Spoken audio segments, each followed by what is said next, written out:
Wizard King Julius confronts a rebellious former ruler named Conrad, who claims he still has enough power to fight back. Conrad wields a legendary blade called Elstotia, insisting his violent rebellion will herald a fairer new world. Unable to defeat Conrad outright, Julius seals him away using powerful time magic, taking full responsibility as the next Wizard King. Conrad vows this isn't over, declaring his unbreakable resolve as he's sealed away for what should be forever. 10 years later, the Clover Kingdom hosts the Triumph, a grand tournament to determine the strongest Magic Knight and future Wizard King. Young Mage Yuno faces off against a mysterious masked competitor as the tournament's very first match begins. Suddenly, the sky darkens as Conrad reappears, having broken free of his seal to confront Julius once again. Conrad reveals he used a brief moment of distraction to shatter his prison, mocking Julius for growing weak with age. Conrad summons an army of magical soldiers and declares he'll finally bring his twisted vision of an ideal world to life. Chaos erupts across the tournament stadium as Conrad's forces attack everyone, including the unmasked competitor, who turns out to be a Sta. Conrad reveals a horrifying trump card: 3 previous Wizard Kings, long dead, resurrected to fight on his side. Sta, wielding his anti-magic sword despite having no magical power himself, easily fights off the invading soldiers alongside his friends. Julius is critically wounded, fighting the revived Wizard Kings, having already been weakened from his earlier confrontation with Conrad. Just as things look dire, the Black Bulls squad captain Yami and his team dramatically arrive to reinforce the outmatched Magic Knights. Julius orders Yami to retrieve a special magic tool from a secret research facility, believing it may be their only hope. Yami refuses to leave the fight himself, and instead sends a Sta and his teammate Finral to complete the urgent mission. Sta and Finral narrowly escape the besieged stadium, using Finral's spatial teleportation magic under intense pressure. Conrad reveals his ultimate plan. He intends to use the Imperial Sword's stored magic to completely obliterate the Clover Kingdom. Powerful captains Fugolian and Nozel arrive, after safely evacuating the stadium audience, ready to confront the resurrected Wizard Kings. The trio of revived Wizard Kings prove overwhelming, effortlessly outmatching even the kingdom's strongest living captains. It's revealed the tournament arena itself was secretly modified by Conrad years ago into a massive flying fortress weapon. The fortress lifts entirely off the ground, trapping everyone inside as Conrad declares there's no escaping his revenge now. Sta and Finral reach Branch Zero, a hidden magic research facility guarded by strict security only known to a handful of nobles. Coordinator Millie Maxwell and an ancient magical being named Nero explain that the mastermind is Conrad Leto, the previous Wizard King. Nero reveals Conrad was once beloved and powerful, but rebelled against the kingdom and was secretly sealed away a decade ago. Conrad's key magic lets him open rifts that absorb anything, including other people's magic power, which he can then use however he wants. Deep inside the facility, the team finds a prototype device designed to control the Imperial Sword's overwhelming power. Suddenly, Conrad's fortune teller ally Secre infiltrates the lab using memory magic to track the group down. Secre reveals through captured magical broadcasts that Conrad's forces have already overwhelmed the entire Clover Kingdom and its citizens. One of the revived Wizard Kings, Princia, is shown effortlessly capturing Nozel's sister Noel and stealing her magic power directly. Conrad explains the Imperial Sword's true power. It stores the magic, wisdom, and even souls of every past Wizard King who ever wielded it. Plans to combine all this stolen power into a single devastating spell and drive it into a mana vein, destroying the entire kingdom's foundation. Conrad tries recruiting Astad directly, insisting they share the same pain of being looked down upon by a corrupt, unequal society. Staff furiously refuses, insisting a real Wizard King protects his people, rather than destroying an entire nation to remake it.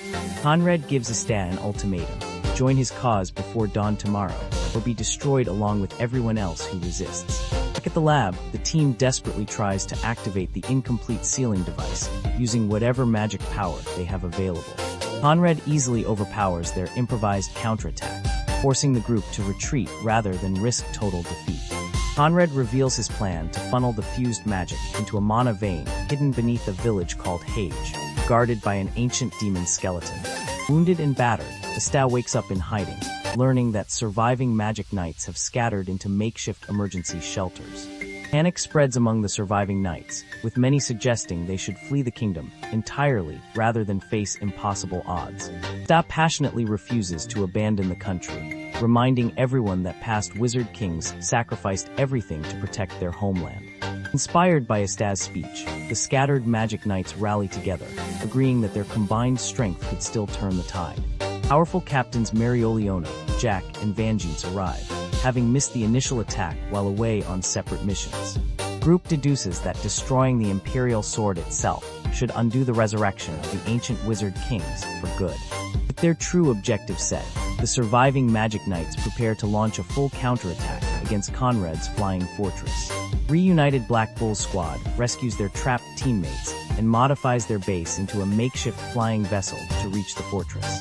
Approaching the fortress, the group is intercepted by enemy forces, forcing several captains to peel off and hold the line so the others can push through. Sta rallies the remaining magic knights with an encouraging speech before their final assault on Conrad's massive protective barrier. Conrad reveals his true intention.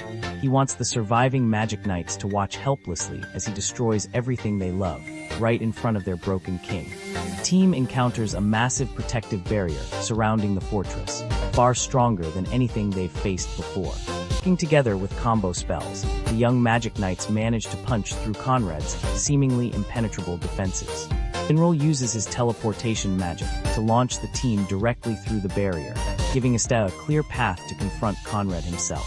Inside the fortress, the team ambushes and seals two of the revived wizard kings using specialized restraining magic. Marioliona challenges the resurrected warrior Queen Princia to a straightforward, honorable one-on-one duel of pure strength. Yuno's fellow captains reveal they're far from finished, having been merely resting rather than defeated, ready to fight alongside him. Meanwhile, Yuno squares off against a revived wizard king who taunts him for bringing exhausted, drained allies into an unwinnable fight. One of the ancient wizard kings shows unexpected mercy, warning the pure-hearted young knights to retreat rather than die needlessly. The young magic knights refuse to back down, insisting they'll never abandon their fight no matter the overwhelming odds against them. Marioliona pushes her opponent Princia to unleash her full, terrifying power, delighted to finally face a truly worthy adversary. Sta finally confronts Conrad directly near the ancient demon's skeleton, the exact location where the kingdom-destroying spell will be unleashed. Despite Sta's fury, Conrad reveals he's already driven the Imperial Sword's devastating magic into the mana vein, sealing the kingdom's fate. Sta defiantly declares his unbreakable resolve to never give up, vowing to pull the sword free no matter what it costs him.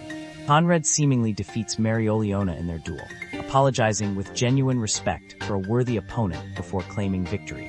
Against all odds, Marioliona rises again, drawing strength from her bond with her rival Yami and refusing to lose in front of her comrades.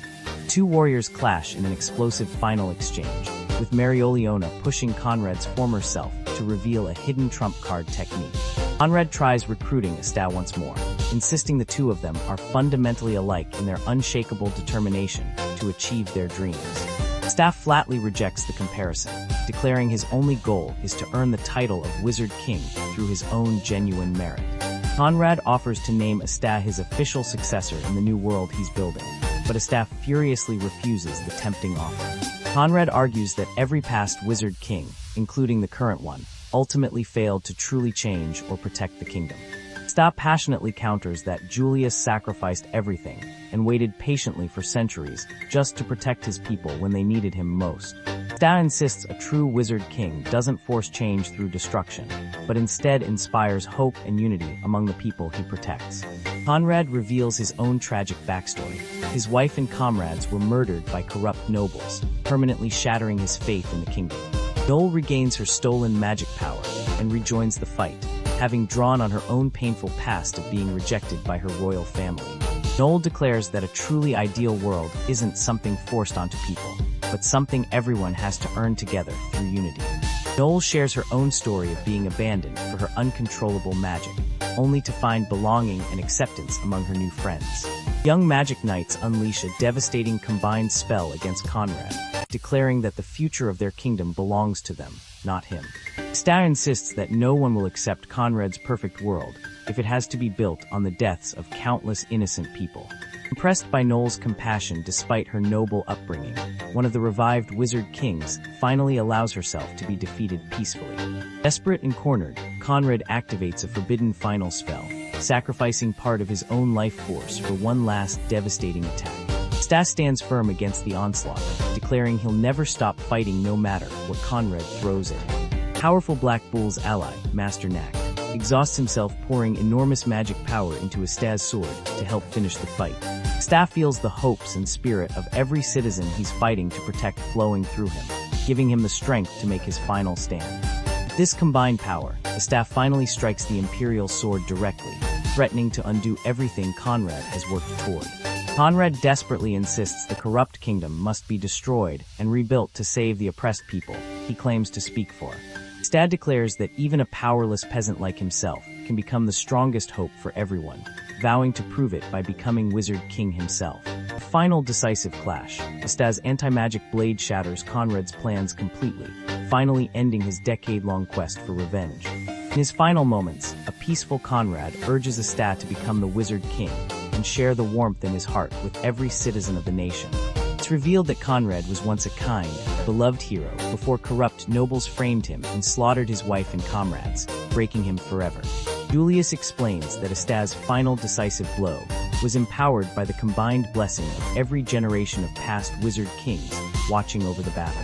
The crisis finally over, the Clover Kingdom begins rebuilding, and Stas reaffirms his lifelong dream of becoming the next Wizard King himself.